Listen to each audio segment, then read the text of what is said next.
Hello friends, welcome to the vision commerce. मैं आदित्य कुमार आपका स्वागत करता हूं।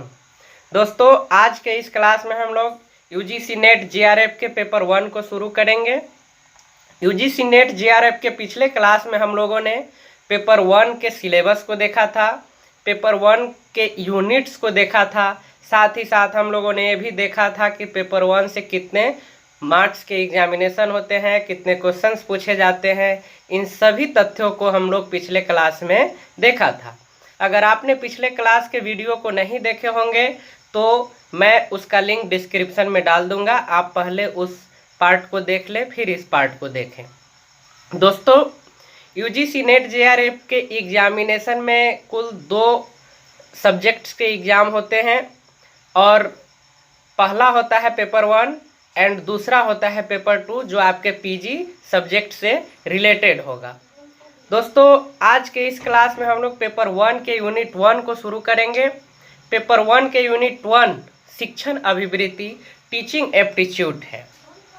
पेपर 1 में हम लोग शिक्षण से संबंधित सभी तथ्यों को पढ़ेंगे। इसको बहुत सारे टॉपिक्स में डिवाइड करेंगे एंड उस टॉपिक को स्टेप बाय स्टेप पढ़ेंगे। तो पहला टॉपिक होगा, पहला यूनिट होगा शिक्षण अभिवृत्ति टीचिंग एप्टीट्यूड।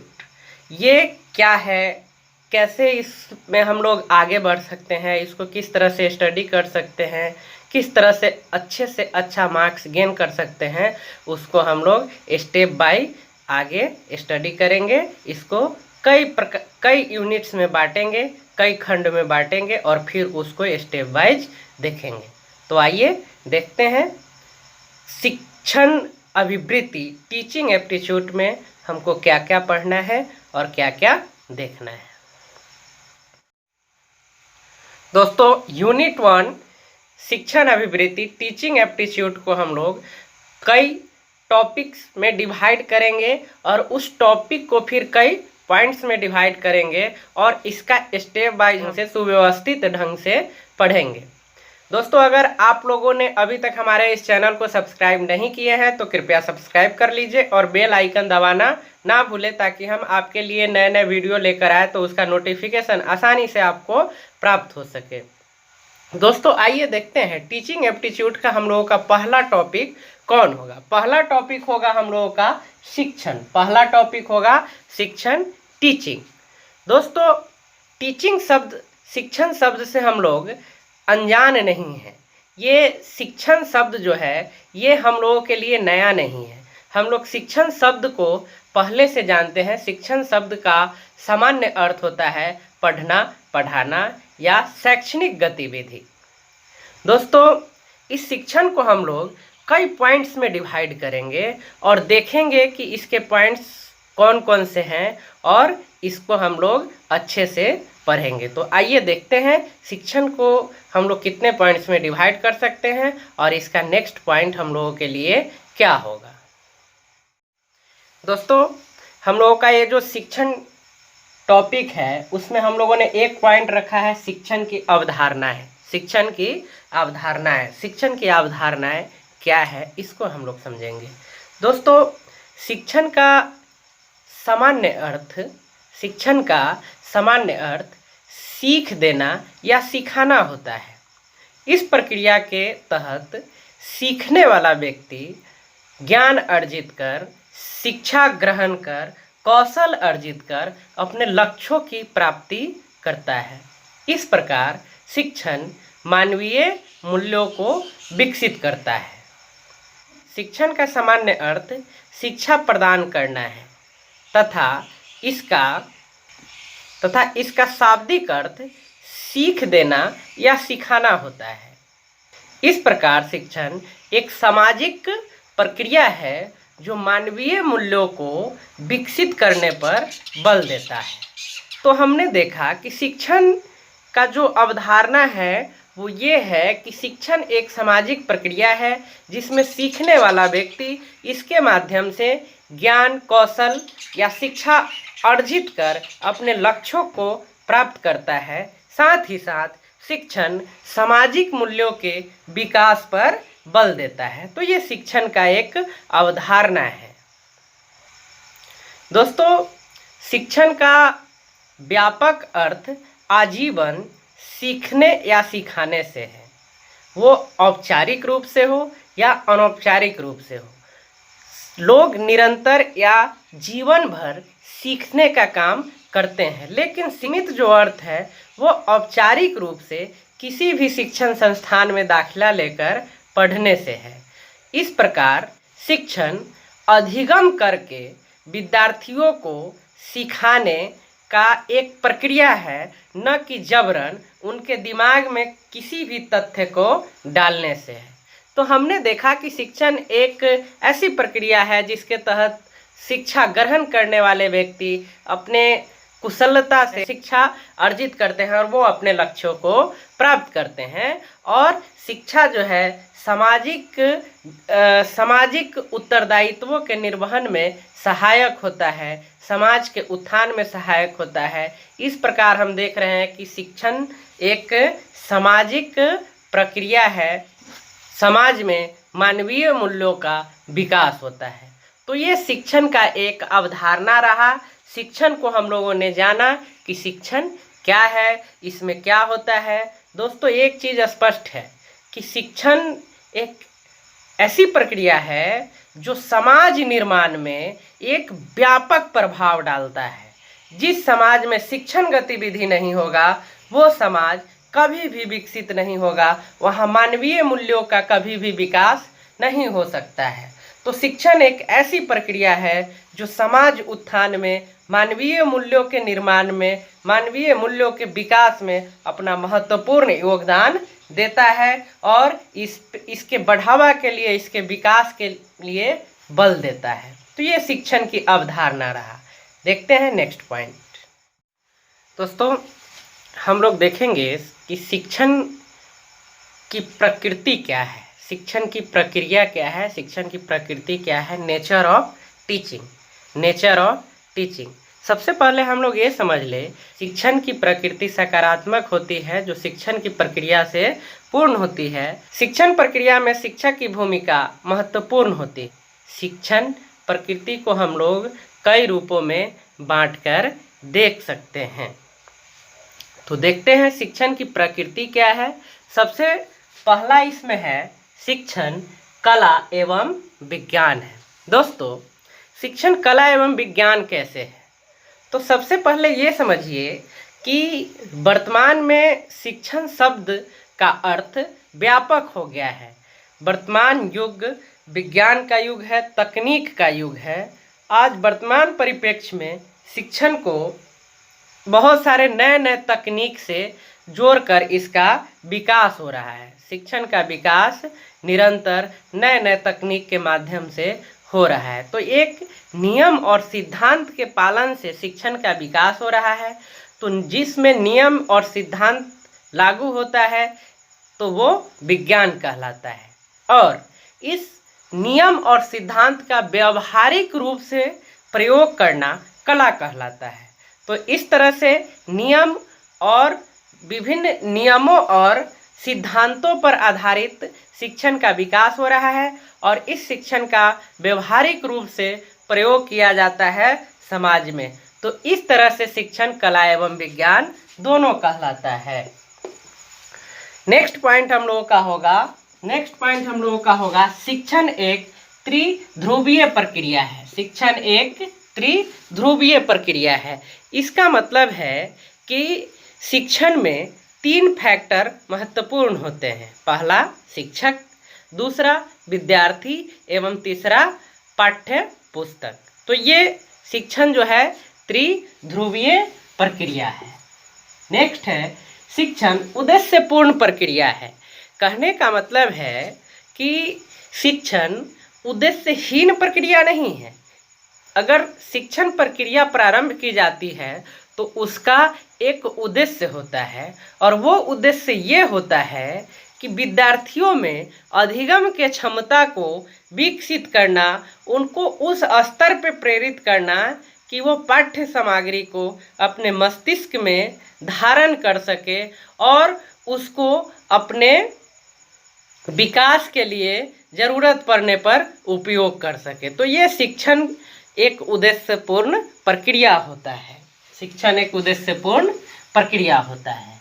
अगला है शिक्षण अंतःक्रिया। शिक्षण अंतःक्रिया है, कहने का मतलब है कि शिक्षण शिक्षक और छात्रों के बीच संचालित होने वाली एक प्रक्रिया है। अगर शिक्षण में छात्र ना हो और शिक्षक हो तो उस प्रक्रिया का कोई अर्थ नहीं रह जाता है। अगर छात्र हो शिक्षक नहीं हो तब भी उस प्रक्रिया का कोई अर्थ नहीं रह जाता है। इसलिए शिक्षण अंतः प्रक्रिया है, अंतः क्रिया है। नेक्स्ट टॉपिक है शिक्षण उपचारात्मक प्रक्रिया है। शिक्षण क्या है? उपचारात्मक प्रक्रिया है। नेक्स्ट टॉपिक है शिक्षण विकासात्मक प्रक्रिया है। नेक्स्ट टॉपिक है शिक्षण एक भाषाई प्रक्रिया है। शिक्षण में एक विशेष भाषा के संदर्भ में एक विशेष भाषा में पाठ्यपुस्तक का निर्माण किया जाता है या एक विशेष भाषा में शिक्षण प्रक्रिया को आगे बढ़ाया जाता है। तो इस तरह से शिक्षण एक भाषाई प्रक्रिया है। तो इस तरह से हम लोगों ने देखा कि शिक्षण का प्रकृति क्या है, शिक्षण का प्रक्रिया क्या है। नेक्स्ट टॉपिक को देखते हैं। दोस्तों, शिक्षण अभिवृत्ति टीचिंग एप्टीट्यूड का हम लोगों का नेक्स्ट जो टॉपिक होगा वो शिक्षण के उद्देश्य होगा, ऑब्जेक्ट्स ऑफ टीचिंग। शिक्षण का मुख्यतः उद्देश्य होता है शिक्षार्थियों में अधिगम उत्पन्न करना, अर्थात उनको पाठ्य पुस्तक के पढ़ने के प्रति, सीखने के प्रति, कौशल अर्जित करने के प्रति रुचि उत्पन्न करना होता है। हम लोग शिक्षण के उद्देश्यों को फॉलो चार्ट के माध्यम से समझ सकते हैं कि शिक्षण का उद्देश्य क्या है। शिक्षण को मुख्यतः दो विद्वानों के वर्गीकरण के आधार पर हम लोग समझने का प्रयास करेंगे। शिक्षण के उद्देश्यों को वर्गीकृत किया गया है ब्लूम द्वारा शिक्षण का वर्गीकरण और मैग्ने और ब्रिक्स द्वारा शिक्षण का वर्गीकरण। ये दो विद्वानों के द्वारा जो है शिक्षण का वर्गीकरण किया गया है और इसको किन किन रूपों में बांटा गया है वो फॉलो चार्ट के माध्यम से हम लोग समझ सकते हैं। ब्लूम ने शिक्षण या अनुदेशात्मक उद्देश्यों को 3 वर्गों में विभाजित किया है। पहला वर्ग है ज्ञानात्मक ज्ञान क्षेत्र, दूसरा है भावात्मक ज्ञान क्षेत्र और तीसरा है मनोसंचालित ज्ञान क्षेत्र। इसको अंग्रेजी भाषा में 3H भी कहा जाता है। याद रखिएगा, ब्लूम के द्वारा किए गए वर्गीकरण, इस वर्गीकरण को उन्होंने 1956 में किया था। तो ब्लूम के द्वारा जो वर्गीकरण किया गया इसको अंग्रेजी में 3H भी कहते हैं। 3H पहला होगा ज्ञानात्मक हेड, पहला होगा ज्ञानात्मक हेड, दूसरा होगा भावनात्मक हार्ट और तीसरा होगा मनोसंचालित ज्ञान क्षेत्र हैंड। इस तरह से ये 3H है। तो अब इस तीनों वर्गीकरण का हम लोग विस्तृत इस फॉलो चार्ट के माध्यम से देख सकते हैं। दोस्तों, ज्ञानात्मक ज्ञान क्षेत्र मुख्यतः बौद्धिक विकास से संदर्भित है। इसे मुख्यतः 6 भागों में वर्गीकृत कर पढ़ा जाता है। ये 6 भाग कौन कौन सा है हम लोग देखते हैं। देखिए, पहला भाग होगा ज्ञान, दूसरा होगा बोध, तीसरा होगा उपयोग और चौथा होगा विश्लेषण एंड 5 होगा संश्लेषण और 6 होगा मूल्यांकन। ये ज्ञानात्मक ज्ञान क्षेत्र को मुख्यतः 6 भागों में विभाजित किया जाता है। सबसे पहले हम समझेंगे ज्ञान। ये जो ज्ञान है इसका अर्थ क्या है। ज्ञान का संबंध किसी वस्तु या उसके जानकारी को अर्जित करना होता है, उसको धारित करना होता है, उसके संबंध में, किसी भी वस्तु के संबंध में जानकारी प्राप्त कर उसे स्मरण रखने से होता है। दोस्तों, दूसरा है बोध। बोध का संबंध किसी भी वस्तु या उसके जानकारी को समझने से है। किसी भी वस्तु या उसके जानकारी को अगर हम समझते हैं तो वो बोध स्तर पे आता है। दोस्तों, तीसरा होगा उपयोग। यह अमूर्त ज्ञान को मूर्त या व्यवहारिक रूप से प्रयोग में लाने से लाने के संबंध में इसका प्रयोग होता है। दोस्तों अगला जो पॉइंट होगा हम लोगों का उपयोग, इसका अर्थ है किसी भी अमूर्त ज्ञान को मूर्त या व्यवहारिक रूप से प्रयोग में लाना। और अगला पॉइंट है विश्लेषण। विश्लेषण किसी भी वस्तु या उसके जानकारी को बृहत रूप में विश्लेषण करना, उसको उसके बारे में जानकारी एकत्रित करके उसको डिफाइन करना, वही विश्लेषण कहलाता है। और अगला पॉइंट होगा संश्लेषण। यह विश्लेषण के ठीक विपरीत है। यह मूलतः घटकों को समावेशित करने का स्तर माना जाता है। यह बिल्कुल विश्लेषण से भिन्न होता है। और अगला पॉइंट है हमारा मूल्यांकन। इसका अर्थ है किसी भी वस्तु या उससे संबंधित जानकारी को एकत्रित करके उसका मूल्यांकन करना इस स्तर में आता है। उसके बारे में प्राप्त जानकारी का मूल्यांकन करना, देखना, समझना और एक बृहत रूप से उसका जानकारी एकत्र करना, वो मूल्यांकन श्रेणी में आता है। मूल्यांकन एक सतत प्रक्रिया है जो कि किसी वस्तु या सामग्री के संबंध में विशेष निर्णय लेने का यह प्रक्रिया है मूल्यांकन। तो दोस्तों ये ज्ञानात्मक ज्ञान क्षेत्र हुआ। अगला है ब्लूम द्वारा वर्गीकृत ज्ञान शिक्षण का वर्गीकरण जो किया गया है, वो अगला है भावात्मक ज्ञान क्षेत्र। इसमें कौन कौन से पॉइंट्स आते हैं उसको देख लेते हैं। आकलन, आग्रहण, प्रतिक्रिया, संयोजित करना, निरूपण, ये मुख्य इसमें टॉपिक ये मुख्य पॉइंट इसमें आते हैं। देखते हैं आकलन। आकलन क्या है दोस्तों? आकलन क्या है? आकलन को समझते हैं। यहाँ आकलन का संदर्भ है जो हम सीखते हैं और उसकी महत्ता, यही आकलन के संदर्भ में प्रयुक्त होता है। इसी के संदर्भ में आकलन प्रयुक्त होता है। जो हम सीखते हैं और उसकी महत्ता क्या है, ये जानकारी प्राप्त करना आकलन में आता है। दूसरा है आग्रहण। आग्रहण आग्रहण इसका मतलब हुआ सुनने की क्षमता या सुनने की इच्छा, मतलब धारण करने की इच्छा, इसी को कहा जाता है आग्रहण। हम अगर कोई भी विषय वस्तु को सुन रहे हैं, हम कोई भी विषय वस्तु को पढ़ने के लिए क्लास में बैठे हैं, शिक्षक लेक्चर दे रहे हैं, समझा रहे हैं, तो उसको ऑब्जर्व करना, उसको सीखना, सुनना, यही आग्रहण स्तर पर आता है। और दूसरा है प्रतिक्रिया, अर्थात सहभागिता का स्तर। अगर हम कोई भी किसी भी शिक्षण प्रक्रिया में शामिल होते हैं तो उसमें सहभागिता का स्तर जो है वह महत्वपूर्ण होता है। उसमें साथ देना, सहभागिता निभाना, यही आता है प्रतिक्रिया में। अर्थात शिक्षण क्रिया में हम अगर सहभागिता निभा रहे हैं तो वो इस स्तर में आएगा और ये भावनात्मक ज्ञान क्षेत्र के अंतर्गत आता है। दूसरा है संयोजित करना, अर्थात मिलान करना। अगर हम किसी भी वस्तु या उसके जानकारी को प्राप्त करते हैं तो उसको अन्य तथ्यों से मिलान कर यह निष्कर्ष निकालना आवश्यक हो जाता है। अगला है निरूपण।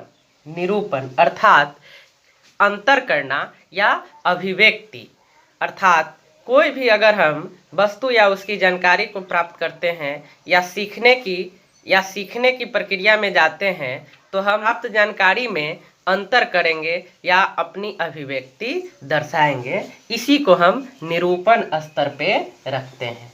तो ये हुआ भावनात्मक ज्ञान क्षेत्र। दोस्तों नेक्स्ट वर्गीकरण है मनोसंचालित ज्ञान क्षेत्र। ब्लूम द्वारा इसको जो विभाजित किया गया है, वर्गीकृत किया गया है, ये ज्ञान मनोसंचालित ज्ञान क्षेत्र यह मस्तिष्क, बौद्धिक और कौशल पर निर्भर करता है। इसको भी हम लोग 5 स्तरों पर विभाजित करते हैं। ये स्तर कौन कौन है देख लीजिए। हस्त कौशल या कार्य साधन, प्रतिरूपता, स्पष्ट अभिव्यक्ति, परिशुद्धता, प्रकृतिकरण, ये इसका मुख्य 5 स्तर है। तो इसको देख लेते हैं। हस्त कौशल या कार्य साधन। हस्त कौशल या कार्य साधन क्या है, इस स्तर में क्या होता है, तो स्पष्ट समझ लीजिए कि इस स्तर में इस स्तर में शिक्षार्थी अपने ज्ञान अर्जन के लिए, अपने कौशल को विस्तृत करने के लिए, बढ़ाने के लिए मशीनरी का उपयोग करते हैं और मशीनरी के उपयोग से उनका आत्मविश्वास बढ़ता है। तो ये पहले टॉपिक में आता है। दूसरा है प्रतिरूपता। इस स्तर पर विद्यार्थी के कौशल को उसी रूप में अपनाने पर बल दिया जाता है। और तीसरा है स्पष्ट अभिव्यक्ति। यह स्तर सतत अभ्यास पर निर्भर करता है। स्पष्ट अभिव्यक्ति, किसी भी कार्य को हम कर रहे हैं तो उसमें सतत प्रयास जरूरी है, एक कंटिन्यूटी उसमें रहना चाहिए, तभी हम उसका जो धारणा है, उसका जो कथन है, उसको हम लॉन्ग टर्म तक याद रख सकते हैं। और अगला है परिशुद्धता। किसी भी कार्य को निरंतर करते रहने से, सतत करते रहने से उसमें परिशुद्धता आ जाती है, तो ये इस स्तर में आता है। प्रकृतिकरण। इस स्तर पर विद्यार्थी जो भी ज्ञान या कौशल अर्जित करते हैं, जो भी शिक्षा अर्जित करते हैं, उसको आत्मसात करते हैं और साथ ही साथ मशीनरी उपयोग को सीमित करते हैं। तो ये हुआ ब्लूम द्वारा शिक्षण का वर्गीकरण। मुख्य रूप से इन्होंने 3 क्षेत्रों में इसका वर्गीकरण किया और इसके सभी पॉइंट्स को हम लोगों ने देखा। ये है ब्लूम के शिक्षण का वर्गीकरण। दोस्तों, अगला जो वर्गीकरण है शिक्षण का, वो मैग्ने और ब्रिक्स के द्वारा वर्गीकरण किया गया है। इन्होंने शिक्षण का वर्गीकरण मुख्यतः 5 स्तर पे किया है। इनका ये 5 स्तर है: ज्ञानात्मक रणनीतियाँ, बौद्धिक कौशल, मनोदृष्टि, मौखिक सूचना, संचालन तंत्र और शारीरिक क्षमता। इसका क्या अर्थ है, इसको समझ लेते हैं। पहला है ज्ञानात्मक रणनीतियाँ। इसमें कोई भी शिक्षार्थी या विद्यार्थी एक रणनीति बनाते हैं जिसमें उनके अर्जित ज्ञान या सीखने की क्षमता या यादाश्त की क्षमता बढ़ाने का सतत प्रयास करते हैं। तो ये आता है ज्ञानात्मक रणनीतियाँ में। दूसरा है बौद्धिक कौशल। बौद्धिक कौशल, इसमें विद्यार्थी अपने ज्ञान को अर्जित करने के लिए, सीखने के लिए, इसको और मजबूत करने के लिए अपने बौद्धिक स्तर का उपयोग करते हैं। साथ ही साथ किसी भी समस्या के सुलझाने में बौद्धिक स्तर का महत्वपूर्ण स्थान होता है। तो अगर कोई भी समस्या विद्यार्थी के सामने आता है या शिक्षार्थी के सामने आता है तो उसको बौद्धिक स्तर पर वो इसका निराकरण कर पाते हैं। अगला है मनोदृष्टि। यह किसी व्यक्ति के आंतरिक या मानसिक स्थिति को प्रदर्शित करता है। और नेक्स्ट है मौखिक सूचना। मौखिक सूचना का संदर्भ किसी भी व्यक्ति के द्वारा ज्ञान के आयोजन के संबंध में सूचना प्रेषित करने से है। तो ये मौखिक सूचना अगर प्रेषित किया जाता है तो ये इस स्तर पे रखा जाता है। अगला पॉइंट है संचालन तंत्र और शारीरिक क्षमता। यह स्तर किसी भी शिक्षार्थी के शारीरिक क्षमता पर निर्भर करता है।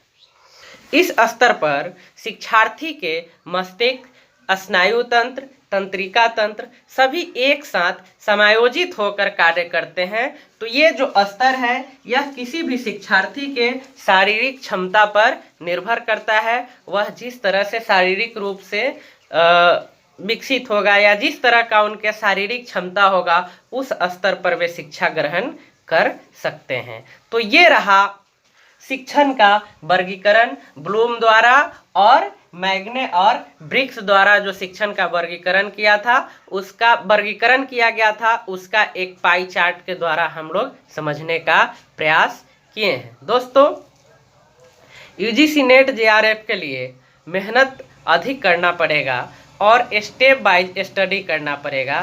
तो आप लोगों के लिए एक सुझाव है कि आप लोग अगर यूजीसी नेट के लिए नए हैं तो अगर आप इस वीडियो को देख रहे हैं तो नोटबुक तैयार करना आवश्यक है। आप लोग स्टेप बाय नोटबुक तैयार करते रहें ताकि एग्ज़ाम के समय आप आसानी से एग्ज़ाम क्रैक कर सकें। धन्यवाद, नमस्कार।